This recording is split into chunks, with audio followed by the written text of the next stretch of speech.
Hey guys, I'm S. Dan Wolf. Welcome back to the channel. You know, I hate to say it. Of course, I've been a little busy. We brought Emma home.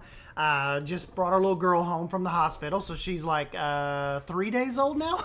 And this dev diary kind of hit us out of nowhere. And of course, even on the Prehistoric Kingdom Discord and stuff, normally those guys are like, oh my God, here's the countdown to the dev diaries coming. And I was just kind of not expecting this. I don't know why the end of October slipped away and I wasn't expecting a dev diary. But remember in the last one, which I can't believe was a month ago, they said these were going to be changing up just a hair.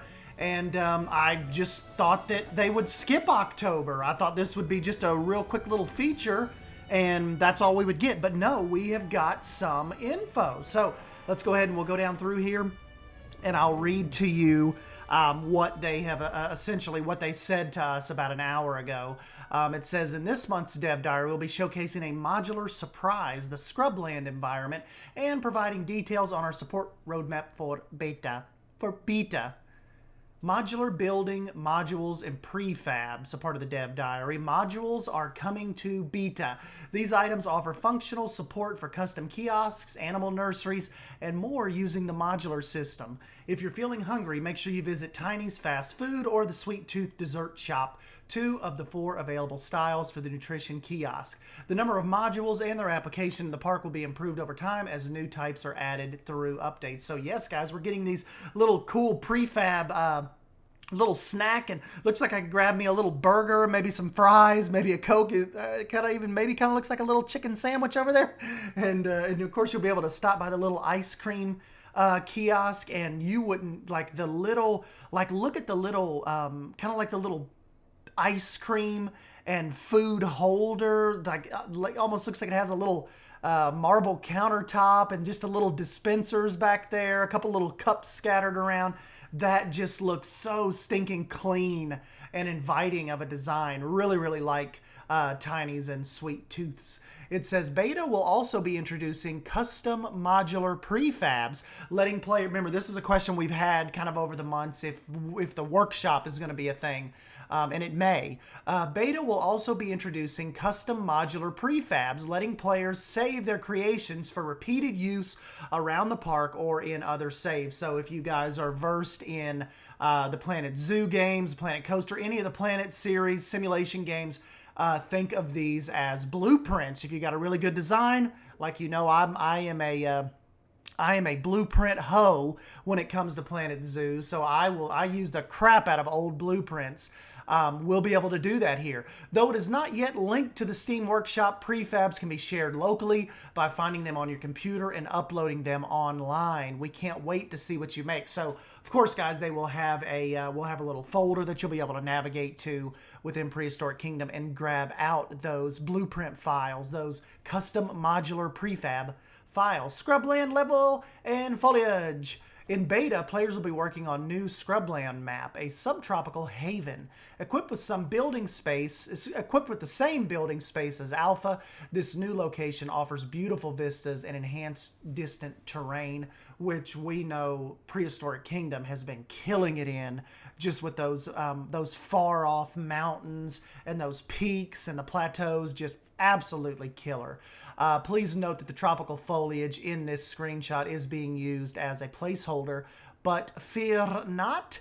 New plants are also coming to the Scrubland biome. The Aleppo and Norfolk Island pines provide a number of new environment options, including 5 shape and size variants, and I can already tell these are going to be freaking awesome just by that exposed bark.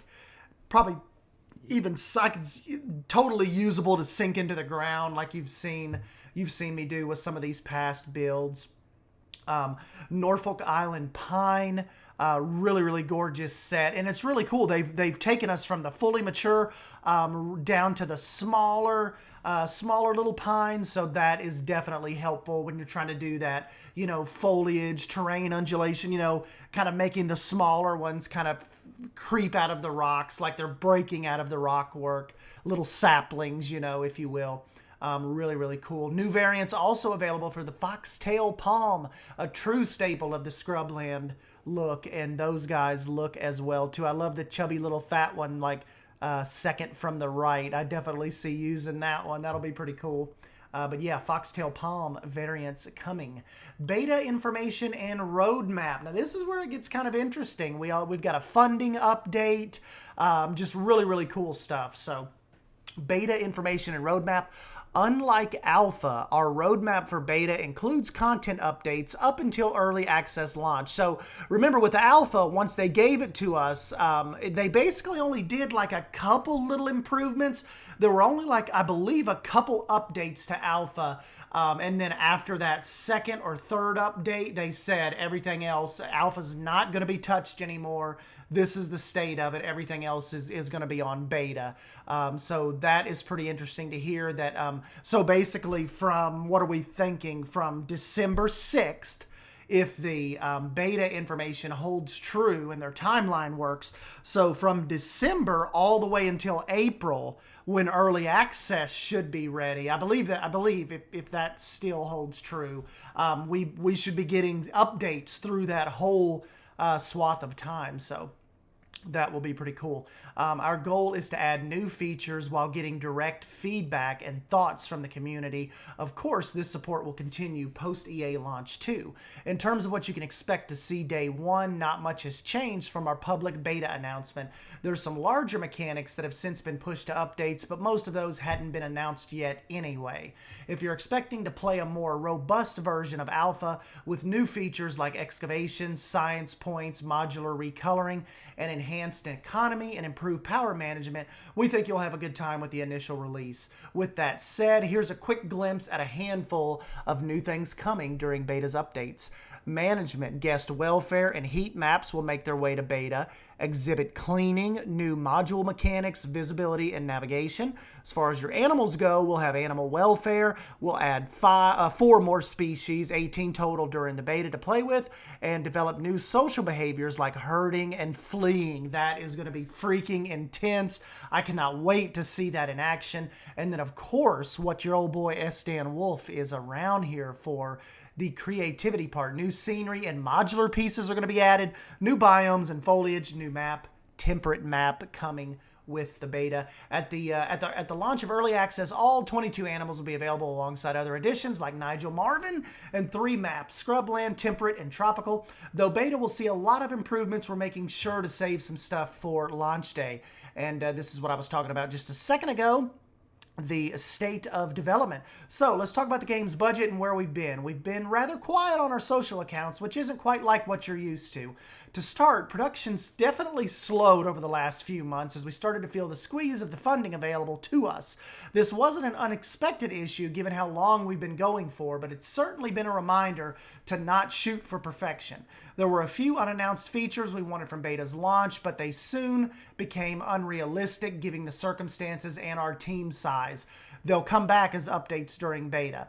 We've since resolved our budgeting issues. Awesome update right there. And are now looking for additional talent to join the team and help develop Prehistoric Kingdom.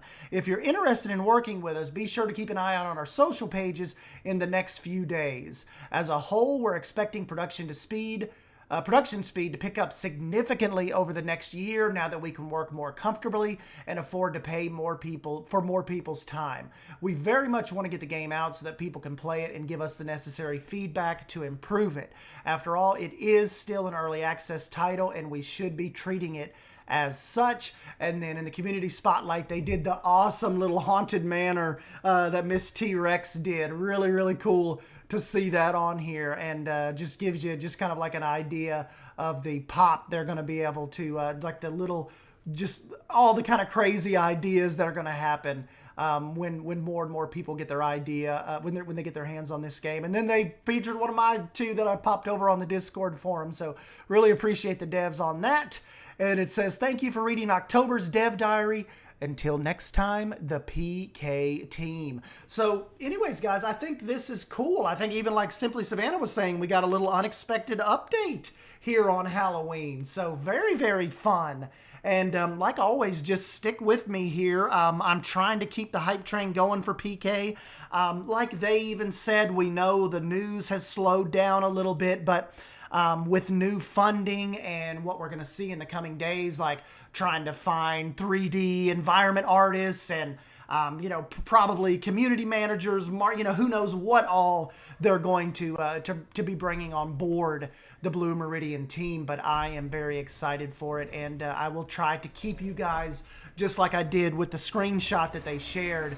I'm just going to try to get some just one-off little habitats, or if I can't do a habitat, do some one-off little scenes for you guys to take a look at and kind of give us your feedback and just kind of keep this hype train rolling. We do not have much longer. As a matter of fact, I'm going to Google this in real time for you guys. I should have had this pulled up, but let me just see how many days.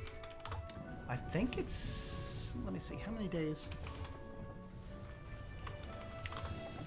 until the 6th? It is 36 freaking days. So the beta version of Prehistoric Kingdom drops in 36 days, guys. So we are really rolling, getting closer now. And as the coverage kind of ramps up, I hope you guys will stop by and really kind of enjoy this with us and kind of get hyped up to get your hands on the game, hopefully in early 2022. But anyways, guys, I'm Stan Wolf. As always, thank you for stopping by and hanging out with me, and I'll catch you in the next video. See ya.